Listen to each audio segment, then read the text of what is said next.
स्वागत है आपका एक और नए लेक्चर में, जिसमें हम बात करने वाले हैं एक छोटा सा लेक्चर जिसमें हम जस्ट इंडिविजुअल्स और Hindu undivided family that is HUF जो कि लेस देन 60 इयर्स है उनके नॉर्मल रेट्स देखने वाले हैं इनकम टैक्स के। आपको एक चीज समझनी है कि भाई इंडियन सिस्टम जो है टैक्स का वो ये कुछ इस प्रकार से है कि भाई स्लैब्स बनाई गई हैं इनकम के बेसिस पर। On the level of your income, अगर आपकी इनकम 10 लाख से 20 लाख के बीच में है तो आपको इतना आपके इनकम पर इतना टैक्स लगेगा। इनकम अगर 5 लाख से 10 लाख के बीच में है तो आपकी इनकम पर इतना टैक्स लगेगा।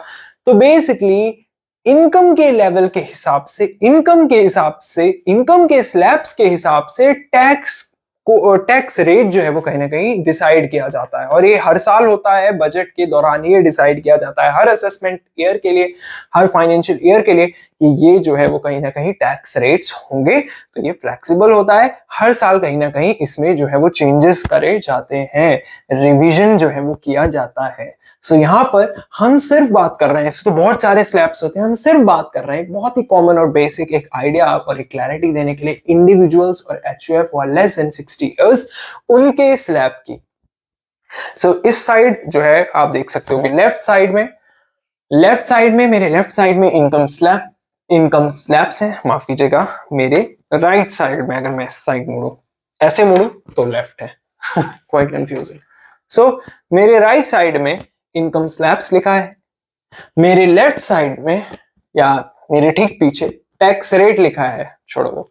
तो इनकम स्लैब्स, अगर आपकी इनकम या उन इंडिविजुअल्स या जो इंडिविजुअल्स हैं बेसिकली जिनकी उम्र 60 से कम है, प्राइवेट नौकरी है, सरकारी नौकरी है, doesn't really matter, Hindu undivided family के लोग हैं बेसिकली, या इंडिविजुअल है, तो अगर आपकी इनकम 0 से 2.5 लाख है तो आपको कोई इनकम में जो है वो कहीं ना कहीं आपको टैक्स जो है वो देने की जरूरत नहीं है, आपको एग्जेम्प्ट करके रखा है।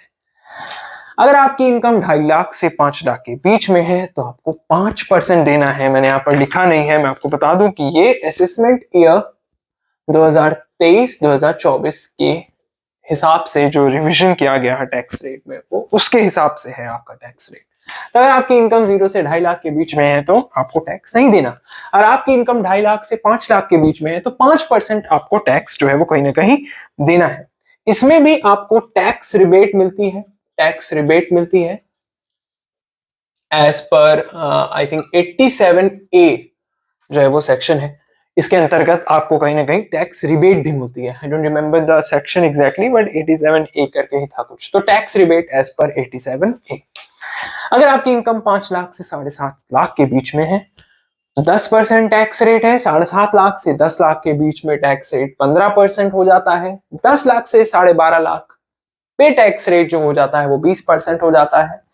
12.5 लाख से 15 लाख के बीच में अगर आपकी इनकम लाई करती है तो 25% टैक्स आपको देना पड़ेगा। और अगर आपकी इनकम 15 लाख से ऊपर है तो फिर फर्दर आपको 30% कहीं ना कहीं जो है वो टैक्स देना पड़ेगा।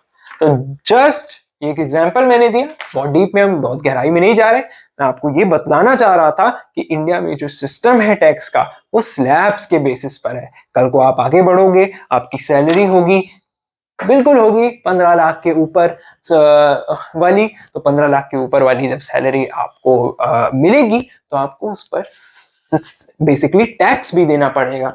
30% टैक्स जो है वो कहीं ना कहीं अभी फिलहाल जो है उसके हिसाब से देना पड़ेगा। तो 26-27 में जब आप जाओगे, आई थिंक वही होगा, तो आपको पता नहीं कितना टैक्स देना पड़े, मोस्टली तो 30% ही होता है। आई डोंट थिंक इससे ऊपर जाएगा। सो इतना टैक्स आपको देना पड़ेगा।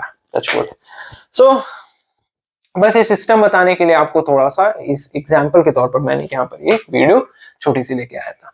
नेक्स्ट लेक्चर में हम कुछ एग्जाम्पन पढ़ेंगे, कहाँ कहाँ पर एग्जाम्पन दिए गए हैं। फिर आगे हम टैक्स इवेजन और टैक्स अवॉइडेंस के बारे में पढ़ेंगे। बेसिक डिस्टिंक्शन जानेंगे कि भाई टैक्स अवॉइडेंस किस तरीके से अलग है टैक्स इवेजन से, और अलग इस तरीके से, अलग जो बेस डिस्टिंक्शन का जो बेस है वो ये है कि एक की जो नींव है वो है गलत काम, बैड फेथ। एक की जो नींव है वो अपराधिकता को दिखाती है, और एक की जो नींव है वो इस बात पर है कि भाई हम लॉ के बेसिस पर काम कर रहे हैं तो हमें किसी बात का डर नहीं है। तो बैड फेथ ये बेस है उसका, एक लीगली काम कर रहा है, एक क्राइम जो है वो कहीं ना कहीं कर रहा है एक तरीके से। हम पढ़ेंगे वो उन दोनों के बारे में, इंटरेस्टिंग टॉपिक है। So that's it about this lecture, will see in the next lecture. Till then keep studying.